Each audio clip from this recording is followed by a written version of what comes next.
Hey guys, Drunk Wino Gaming.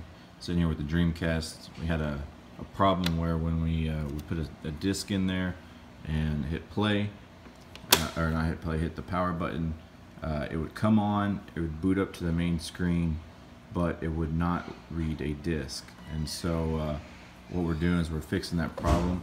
You have the case right here. The case will come off. You got 4 screws, one right here, one right here, one right here, and then one over here.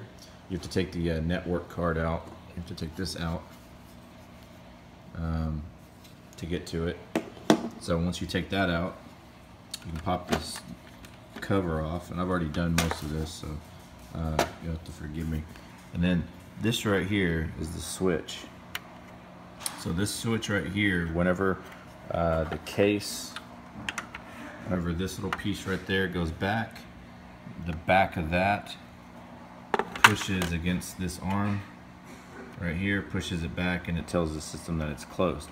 Whenever it's forward, it's open. Whenever it's back, it's closed. So essentially what had happened is, you know, over years and years and years, however long it took, I don't know how long it's been since I've played this system, but this switch had a bunch of dust and stuff in it right here. So the first thing you want to do is you want to make sure that you get this blown out. Now you don't have to do this, but I did. I took this whole tray out right here, and then took the screws out and got in there and cleaned it, made sure the soldered connections were real good, and then blew it out real well, and then I put the tray back in. Now I haven't put these screws back in right here, but if you're going to take this tray out, be very careful, because this laser isn't screwed in, it's just sitting in there, so it just pops out, right? But you're gonna have a screw there, you're gonna have a screw there, and you're gonna have a screw there, right there.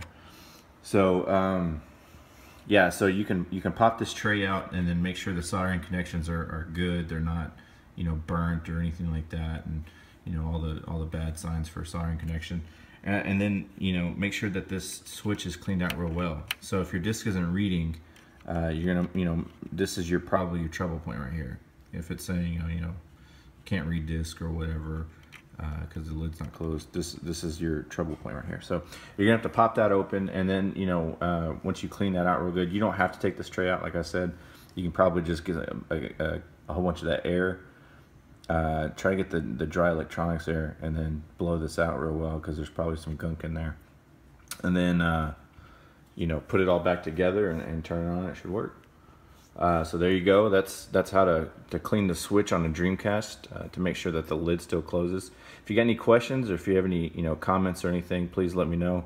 I didn't mess with any of this stuff. Try not to touch it. These capacitors are juiced up, and so I've been turning it off and on, so they probably got something left inside of it. But that's how you check for the lid, to make sure that it's closed on a Sega Dreamcast.